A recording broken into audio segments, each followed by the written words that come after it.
곰탕 한 그릇을 떠올려 보십시오. 대부분은 뽀얗고 걸쭉한 국물이 먼저 떠오를 겁니다. 설렁탕이든 꼬리곰탕이든 도가니탕이든 소를 푹 고아낸 탕이라면 을의 그 뿌연 국물이 정석처럼 여겨지죠. 그런데 딱 한 곳 이 공식을 정면으로 거부하는 곰탕이 있습니다. 바로 나주곰탕입니다. 나주곰탕 앞에 처음 앉으면 살짝 당황하는 분들이 꽤 있습니다. 국물이 맑습니다.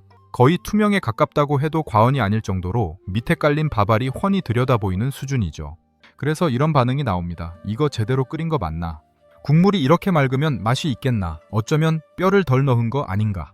결론부터 말씀드리겠습니다. 정반대입니다. 나주곰탕의 맑은 국물은 대충 끓여서 맑은 게 아니라 정성을 들여야만 맑아지는 겁니다. 뽀얀 국물을 만드는 것보다 맑은 국물을 유지하는 게 훨씬 까다롭고 손이 많이 갑니다. 그런데 왜 하필 나주에서만 이런 방식이 자리를 잡았을까? 이건 단순한 조리법의 차이가 아닙니다. 나주라는 도시가 걸어온 역사, 그리고 그 도시에서 소고기가 어떤 의미였는지를 알아야 비로소 이해가 되는 이야기입니다. 오늘은 나주곰탕의 맑은 국물 속에 숨겨진 이야기를 하나씩 풀어보겠습니다. 이 영상을 끝까지 보시고 나면 다음에 곰탕 한 그릇을 드실 때 국물 색깔부터 다시 보시게 될 겁니다. 나주곰탕을 이해하려면 먼저 나주라는 도시를 알아야 합니다. 지금이야 전라남도의 여러 도시 중 하나로 여겨지지만 조선시대까지만 해도 나주의 위상은 지금과 차원이 달랐습니다. 전라도라는 이름 자체가 나주에서 나왔습니다. 전주의 전, 나주의 라, 이 두 도시의 이름을 합쳐 전라도가 된 거죠. 그만큼 나주는 전라도를 대표하는 양대 중심지 중 하나였습니다. 나주에는 나주목이라는 행정관청이 설치되어 있었고 전라도 남부 일대를 관할하는 사실상의 수도 역할을 했습니다.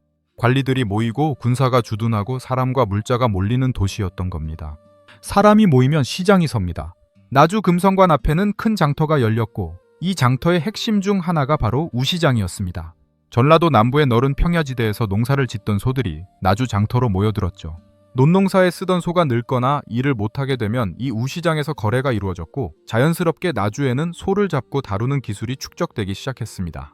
여기서 중요한 지점이 하나 있습니다. 소를 많이 잡는 도시라고 해서 반드시 곰탕 문화가 발달하는 건 아닙니다. 핵심은 소의 어떤 부위를 어떻게 활용했느냐에 있습니다.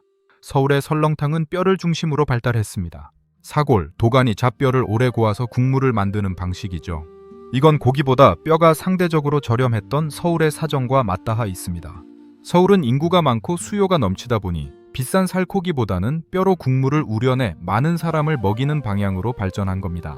나주는 사정이 달랐습니다. 우시장이 바로 옆에 있으니 소의 모든 부위를 신선한 상태로 구할 수 있었고 부위별로 세밀하게 나누어 활용하는 문화가 자연스럽게 자리를 잡았습니다. 양지, 사태, 홍두깨살처럼 살코기 위주의 부위를 국물에 활용했고 뼈는 보조적인 역할에 그쳤습니다. 이 차이가 결정적입니다. 뼈 중심으로 오래 끓이면 국물이 뽀얘지지만 살코기 중심으로 은근하게 우려내면 국물이 맑아집니다. 정리하자면 이렇습니다. 나주는 우시장 덕분에 신선한 소고기를 풍부하게 확보할 수 있었고 그 풍요로움이 뼈가 아닌 고기 중심의 탕 문화를 만들어냈습니다. 나주곰탕의 맑은 국물은 가난해서 맑은 게 아니라 오히려 넉넉해서 맑은 겁니다. 좋은 고기를 충분히 쓸 수 있었기 때문에 뼈에 의존할 필요가 없었던 거죠. 그런데 여기서 한 가지 더 궁금해지는 게 있습니다. 살코기를 넣고 끓인다고 해서 저절로 국물이 맑아지는 건 아닙니다. 맑은 국물을 만들려면 과학적으로 어떤 조건이 필요한 걸까? 이 부분을 알면 나주곰탕 장인들의 손끝에 담긴 기술이 얼마나 정교한지 실감하시게 될 겁니다. 곰탕집에 가면 국물 색깔이 크게 두 가지로 나뉩니다. 우유처럼 뽀얀 백탕, 그리고 맑고 투명한 청탕. 이 둘은 단순히 재료의 차이가 아닙니다. 끓이는 방식이 근본적으로 다릅니다. 이걸 이해하려면 유화라는 현상을 먼저 알아야 합니다. 유화라는 단어가 어렵게 들릴 수 있는데 원리는 간단합니다. 기름과 물은 원래 섞이지 않습니다. 그런데 여기에 강한 힘을 가하면 기름방울이 아주 잘게 쪼개지면서 물속에 퍼지게 됩니다. 우유가 하얀 이유도 이것과 같은 원리입니다. 지방 입자가 물속에 고르게 퍼져서 빛을 산란시키기 때문에 뿌옇게 보이는 거죠. 설렁탕의 뽀얀 국물도 정확히 같은 현상입니다. 사골이나 뼈를 센 불에서 오래 끓이면 뼈 속에 골수 지방과 콜라겐이 녹아 나옵니다. 여기에 강한 화력으로 국물이 팔팔 끓어오르면서 지방 입자가 잘게 부서지고 이것이 국물 전체에 퍼져 우유빛 백탕이 만들어지는 겁니다. 그러면 나주곰탕은 왜 맑을까? 답은 이 유화 반응을 일으키지 않기 때문입니다. 나주곰탕의 조리 과정을 보면 처음부터 끝까지 유화를 철저하게 차단합니다. 우선 주재료가 다릅니다. 사골이나 잡뼈 대신 양지와 사태를 주로 씁니다. 이 부위들은 살코기 위주라 지방 함량이 뼈에 비해 현저히 낮습니다. 유화의 원료 자체가 적은 거죠. 여기에 더해 불 조절이 핵심입니다. 나주곰탕은 센 불로 팔팔 끓이지 않습니다. 약한 불에서 국물 표면이 살짝 일렁이는 정도로만 유지합니다. 이렇게 하면 고기에서 아미노산과 감칠맛 성분은 천천히 빠져나오지만 지방이 물과 격렬하게 섞이는 유화 현상은 일어나지 않습니다. 이것만이 아닙니다. 이 과정에서 국물 위로 떠오르는 기름과 거품을 수시로 걷어내야 합니다. 한두 번이 아닙니다. 고기를 넣고 끓이기 시작하면 처음 한두 시간 동안은 거의 쉬지 않고 국물 표면을 정리해야 합니다. 거품 속에는 핏물에서 나온 불순물이 섞여 있고 이것을 제때 걷어내지 않으면 국물이 탁해지면서 잡내까지 남게 됩니다. 나주곰탕이 맑다는 건 뒤집어 말하면 그만큼 누군가가 솥앞에 붙어서 손을 놓지 않았다는 뜻입니다. 여기서 하나 더 짚어야 할 부분이 있습니다. 국물이 맑으면 맛이 약할 거라는 선입견, 이건 완전히 틀린 생각입니다. 맛의 핵심은 국물 색깔이 아니라 아미노산에 있습니다. 소고기를 물에 넣고 가열하면 근육 조직이 분해되면서 글루탐산을 비롯한 아미노산이 국물로 빠져나오집니다. 이 아미노산이 바로 우리가 감칠맛이라고 부르는 맛의 정체입니다. 그런데 이 성분은 물에 녹아있는 상태라 눈에 보이지 않습니다. 투명한 국물 속에 감칠맛이 가득 용해되어 있는 거죠. 오히려 약한 불에서 천천히 우려내는 방식이 아미노산 추출에는 더 유리하다는 이야기도 있습니다. 센 불에서 격렬하게 끓이면 단백질이 빠르게 변성되면서 표면이 굳어버려 내부의 맛 성분이 충분히 빠져나오지 못할 수 있습니다.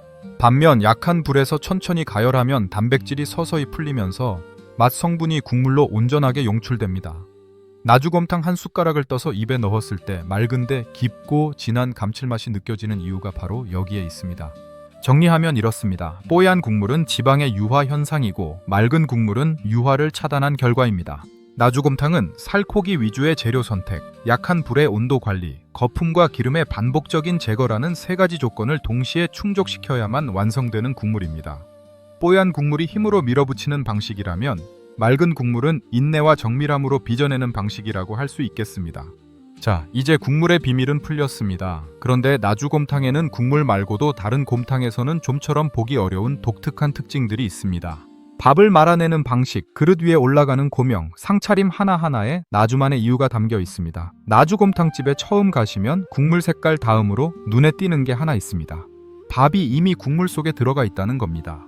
서울식 곰탕이나 설렁탕은 밥과 국물을 따로 내는 경우가 많죠. 밥을 말지 말지는 손님의 선택입니다. 그런데 나주곰탕은 처음부터 밥을 국물에 말아서 내놓습니다. 이게 그냥 편의상 그런 게 아닙니다. 나주곰탕의 맑은 국물은 뜨거울 때 향과 감칠맛이 가장 선명하게 살아납니다. 밥을 미리 말아내면 그릇이 식탁에 도착하는 순간 밥알 하나하나에 그 뜨거운 국물이 배어든 상태가 됩니다. 갓 나온 그 상태가 맛의 정점이라는 걸 오랜 세월 장사를 하면서 체득한 거죠. 따로 내서 손님이 천천히 말다 보면 국물 온도가 떨어지고 맑은 국물 특유의 깔끔한 감칠맛이 흐려질 수 있습니다.